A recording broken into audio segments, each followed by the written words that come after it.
Hey, what is up there guys, this is Cob, and welcome to another video talking about a little bit of Final Fantasy XIV action. I'm level 40 now, getting a little bit deeper into the video game, and I'm having an amazing time, so I thought that today I would shoot a quick video talking about the 7 things that are blowing my mind in this video game right now. Just to reiterate for any new we've picked up a bunch of new subscribers. Welcome to the channel, everybody. YouTube has been promoting the crap out of these Final Fantasy videos recently, so yeah, welcome to everybody who is brand new to the channel. For those of you who don't know, I'm coming at this game from the perspective of a long-term World of Warcraft player. Though I haven't played the game in a couple of years, really. I did play WoW for like 11, 12 years. So it's all I've known, really, when it comes to MMOs in any kind of serious sense. There's a lot of stuff in Final Fantasy XIV that has just taken me by surprise. Nobody warned me about these things. These features were never, I feel like they were never really advertised or blown up or spoken about outside of the Final Fantasy XIV community. So, this is 7 reasons that WoW vets should at least give Final Fantasy XIV the old college try. You know what I'm saying? A couple of these are a little bit dumb, but you know what? Whatever, man. I thought I'd throw them in there anyway. So, the first is the customizability of the goddamn chocobo mount. Now, I know there are other mounts that you pick up later on in the game. I'm not sure if they are as customizable, but I was so mind-blown, dude, when you pick up your first mount in the game, you know, your chocobo mount, just by the level of customization that's available. I mean, first off, you name your goddamn mount. Are you kidding me, dude? You name your goddamn mount. That shit is awesome. It provides you extra inventory space with the goddamn saddlebags, which is crazy. It's a huge amount of additional inventory space. You can equip special kind of cosmetic gear to your chocobo mount as well. And it's like, I know that a lot of this stuff for FF14 players and long-term players, like, this is all just kind of whatever, you know? But for me, again, as a long-time WoW player, like, this kind of shit is mind-blowing. What do you mean I can equip, like, a little helmet on my chocobo and give him a little hat and stuff?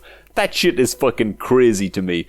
So leg guards, like a saddle, which is like a chest plate kind of thing, and a saddle and a little piece of headgear, man. All kinds of customization options, you know, which I don't really have any good ones yet. At this point, a very, very kind member of the Final Fantasy community actually just waltzed on up to me and handed me some stuff that I can equip on my chocobo. Said it's worth about 30 gil. But you know what? I'm happy with the new way that my chocobo looks, man. It feels great. You can also change the color, obviously, of your chocobo. I think I'm saying obviously because I'm assuming that you can change the color of your chocobo as well. And as if all of that wasn't good enough, you can summon the little guy, or the huge guy, as a combat pet. You can summon this guy and you can spec him as like tank, healer, or DPS focused, and he will actually assist you in combat. And all of this from just a mount, dude. Like the first mount you pick up in the game. So this shit is still blowing my mind. It's crazy, it's awesome. And yeah, I mean, that's all I got. It's awesome. The next thing I want to talk about is professions in this game. And this is something that, you know, being a total noob, I'm really just scratching the surface of professions right now, but nobody prepared me for this, dude. I'm used to fucking leveling like tailoring in World of Warcraft, you know? And it's just, okay, I'm just gonna look up this guide online, and it says that I need 700 silk cloth and, you know, 400 bolts of linen and this thread that I buy from the vendor and this and that, you know? And you just get all of your ingredients together, and you just level from like 0 to 500 or whatever the max skill level is. In one day, you just press create all, you know, and your character's just there weaving away, and you just level to max, and it's kind of, it's sort of whatever, it's sort of brain dead, you know? It's not like that in FF14, man. Not at all. First of all, actually creating stuff, okay, with something like goldsmithing or whatever, you actually have to think about what you're doing. Which sounds kind of ridiculous. It sounds like, why isn't this just a thing in like every MMO ever? And I'm sure it is a thing in some other MMOs as well. But in FF14, it's like you gotta really think about what you're doing, man. It's pertinent to note that as soon as you equip like a mining pick or a goldsmithing hammer or something like that, you are basically playing as a miner or a goldsmith. Now again, this is just sort of like a given if you're a long-time Final Fantasy player, but this is mind-blowing to me.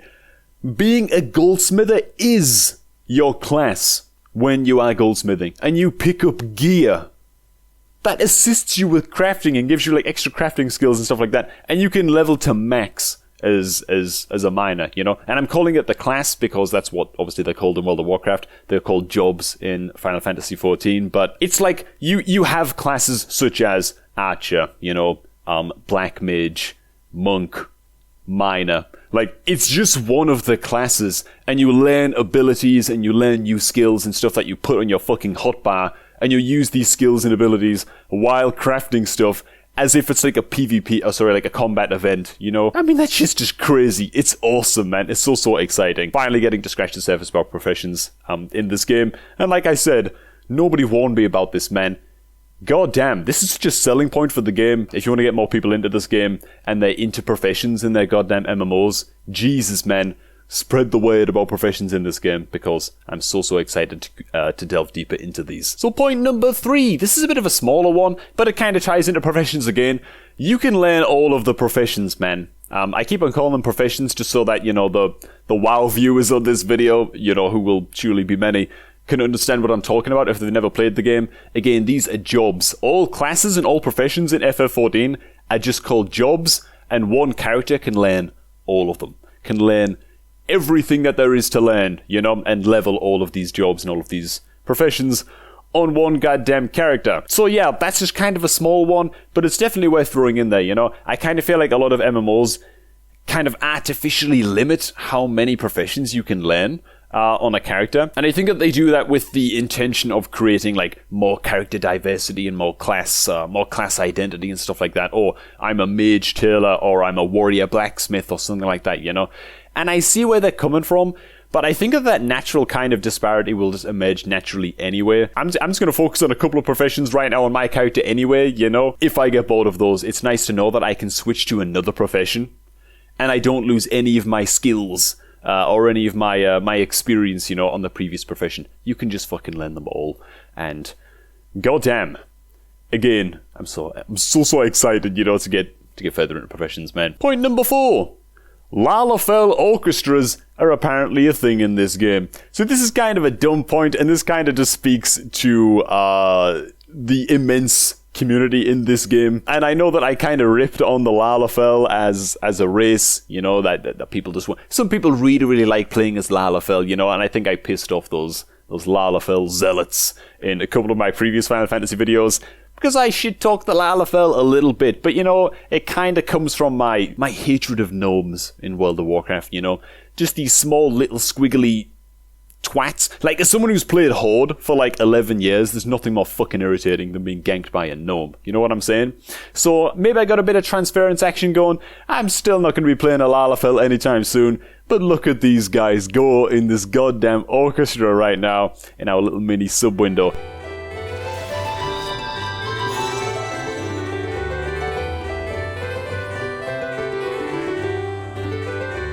I might play a little bit of the audio so you guys can hear what's going down here, but it was just this amazing little happenstance event. And maybe this happens very commonly, and this is just the first time that I've stumbled into it, you know, in New Gridania. But my god, man, this was so fun. Again, a little bit wary of playing too much of the audio here, because they sounded so good that I might get a copyright strike for some of these fucking songs, you know? So maybe we won't do that, but Lalafell orchestras, man. I'm not saying I'm converted to just outright and unconditionally falling in love with the Lalafell, but it was pretty badass all the same. The next thing I want to touch on is the goddamn audio in this game. And this seems like a weird one, right? What the hell is the big deal? Jesus, I'm only level 40, you know? There's so many, you know, dungeons and raids and like future zones and stuff like that I haven't even seen yet, but man, the music in this game, I don't know what it is about it, but I've never once at any point felt compelled to start up my Spotify playlist while playing this goddamn game yet. Not even one time. Usually I'm listening to like a podcast or something while I'd be playing the likes of, you know, World of Warcraft back in the day. But in this game, no way, dude. I want to be able to soak in the ambience of every zone, the music of every zone, and even the little things. Like when you enter a really busy area in a city, or like a really busy inn, or like a tavern or something, and like a quest hub, and there's like a lot of dudes around, a lot of like player characters, you know? You get like these ambient crowd noises, like everybody's kind of chatting and conversing and bouncing ideas and sharing jokes and saying hi and goodbye and stuff like that, you know? And it's like, man,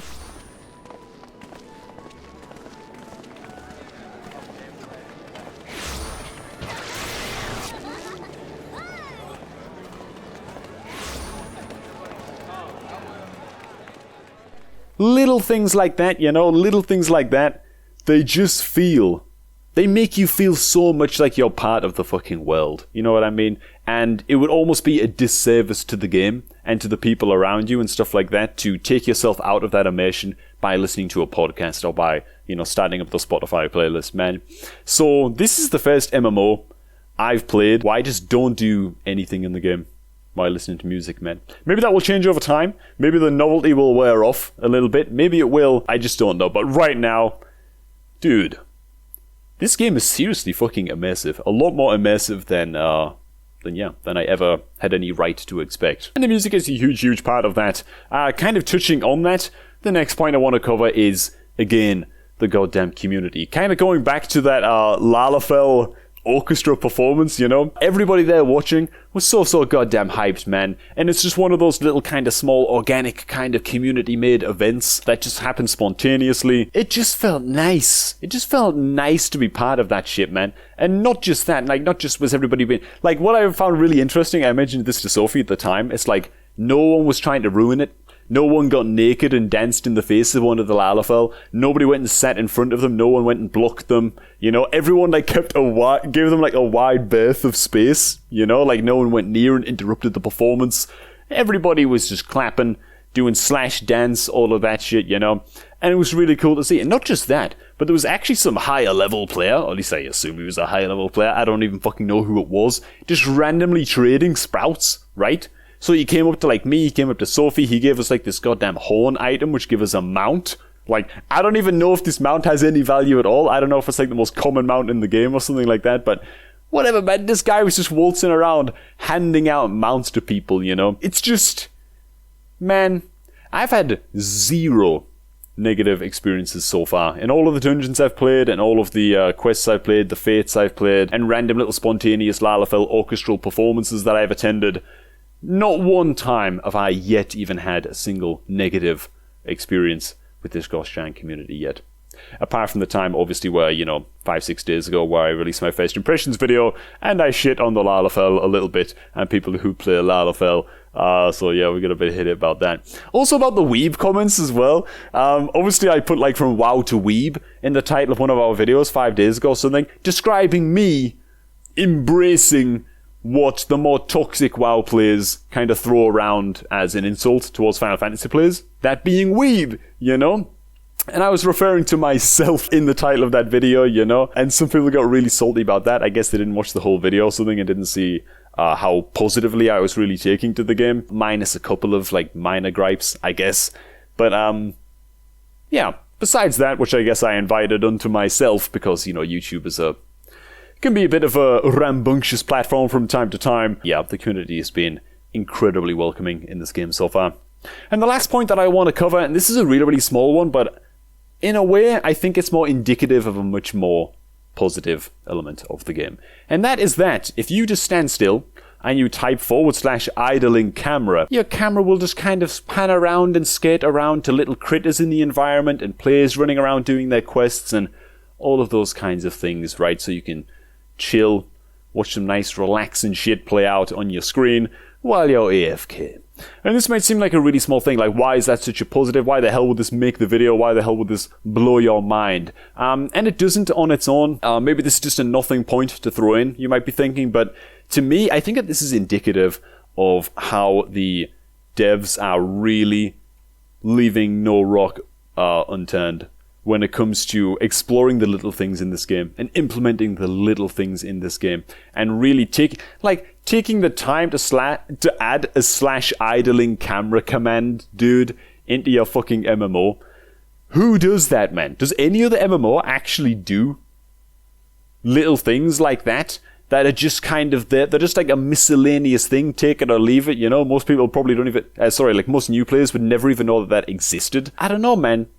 There's something quaint about it, and I like it, okay? And this is my list and you can't tell me that I'm wrong. So, cheers for watching, everybody. I am going to wrap up this one here. That is my 7 reasons that WoW players who are thinking about picking up Final Fantasy XIV might just want to fucking pick it up, man. Just do it, god damn it. You know, I love how Blizzard are panicking now, by the way. I shouldn't really throw this in here because I don't want to spend all this time, you know, being toxic to WoW and stuff like that. Like, if you still enjoy playing WoW, fair play, but I'm getting serious vibes that Blizzard is shitting themselves a little bit, and that's why suddenly, oh, patch 9.1, it's out in 10 days. Stop leaving our game, please. Because there's such an exodus happening right now, you know? So I felt like they just announced the new patch quickly just to get it out, to stop people leaving so hard. But maybe that's just me being cynical, man. I want to see WoW get kind of punished. And I want to see WoW get punished purely because, god damn it, man, WoW needs to start taking some competition seriously. And, yeah, start improving some shit, man. You know, WoW's been king for a long, long time.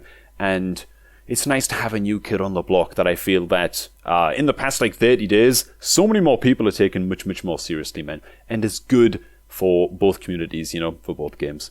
So, yeah, man, I'm going to leave this here. Cheers again, guys.